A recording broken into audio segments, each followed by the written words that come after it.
Baghdad میں ایک بڑا مالدار شخص رہتا تھا، اس کا بہت بڑا بزنس تھا، خشکی اور سمندر کے راستے جو ہے وہ تجارت کرتا تھا، اس کے باقاعدہ سامان سمندر کے ذریعے آتا تھا، خشکی کے راستے سے بھی آتا تھا. لیکن اچانک اس کے کاروبار میں ایک ایسا بھونچال آیا، ایک ایسا جس کو آپ کہیں پیچ و خم آیا کہ سب آہستہ آہستہ تباہ ہو گیا. اب بری طریقے سے مجبور ہو گیا، بوجھ تلے، قرض کے بوجھ تلے دب گیا.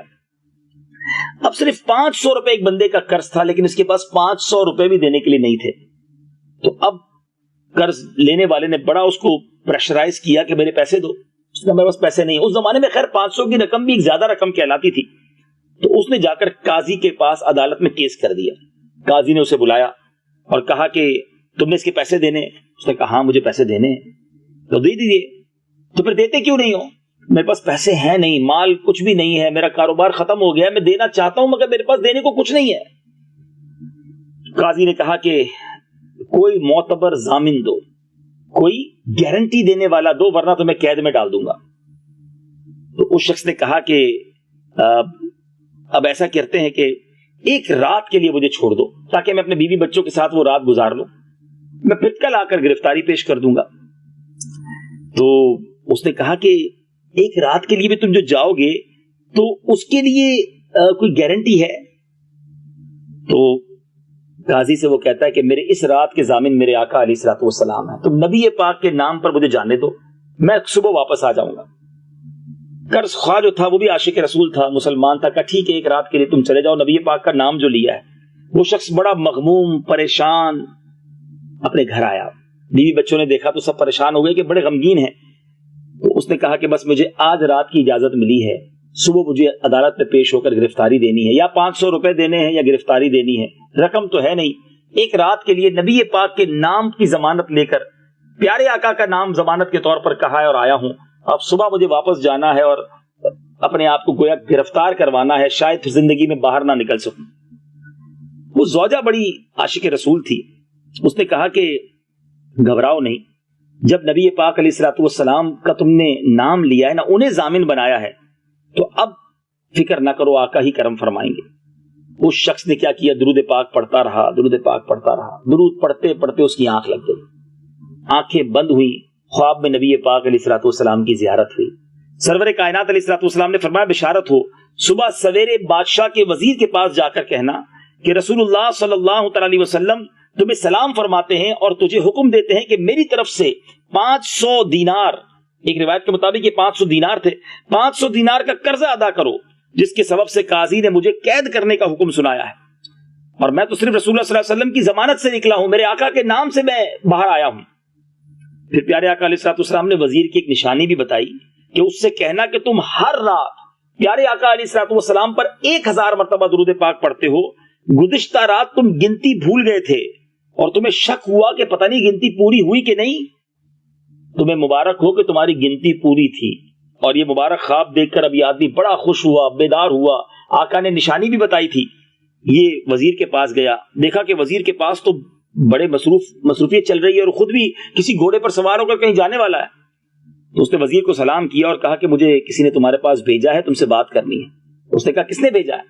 اس نے کہا میرے آقا علیہ الصلوۃ والسلام نے، رسول اللہ صلی اللہ تعالی علیہ وسلم نے بھیجا ہے. اب وہ وزیر ٹھہر گیا. اب فرمائیے کیا فرمانا. تو آقا علیہ الصلوۃ والسلام نے کہا ہے میرا قرض آپ ادا کیجئے. آپ کو سلام بھی فرمایا ہے اور ایک نشانی بھی بتائی ہے کہ آپ روزانہ رات کو 1000 مرتبہ پیارے آقا علیہ الصلوۃ والسلام کی بارگاہ میں درود بھیجتے ہیں، اور آپ کل رات 1000 بار درود پاک پڑھ کے کنفیوز تھے کہ گنتی پوری ہوئی کہ نہیں ہوئی. آقا نے فرمایا تمہاری گنتی پوری تھی. اللہ اکبر. وزیر نے جب یہ بات سنی تو وہ تو جھوم اٹھا، ساری باتیں سچ تھی. یعنی اس کو یہ فیلنگز تھی کہ نبی پاک کے دربار میں میرے درود قبول ہو گئے ہیں. اس نے کہا مرحبا اے پیارے آقا کے قاصد، مرحبا. اس نے کیا کیا؟ دونوں آنکھوں کے درمیان اس کے بوسہ دیا اور پہلے تو 500 دینار فوراً دے دیے کہ حضور یہ اپنا قرضہ ادا کیجیے.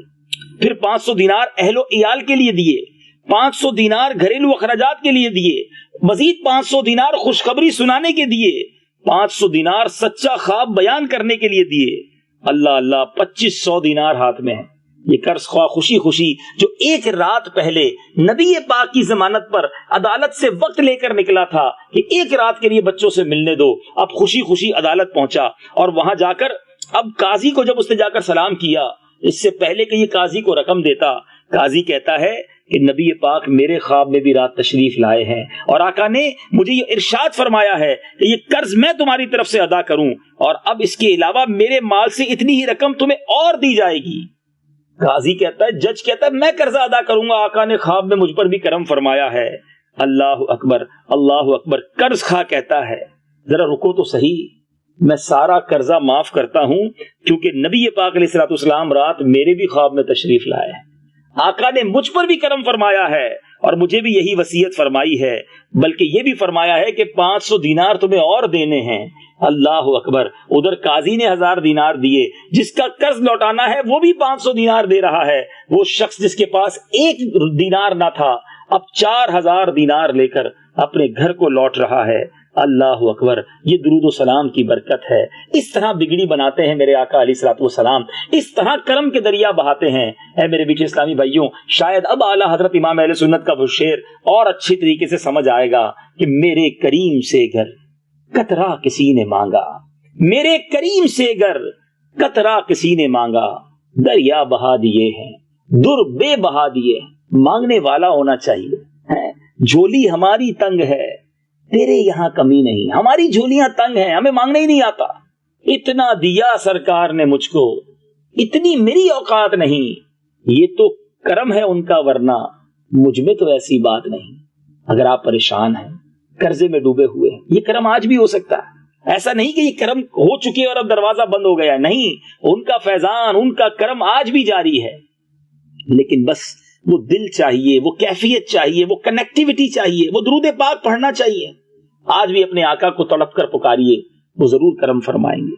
صلو علی الحبیب صلی اللہ تعالی علی محمد۔ مجھے اپنی اور ساری دنیا کے لوگوں کی اصلاح کی کوشش کرنی ہے۔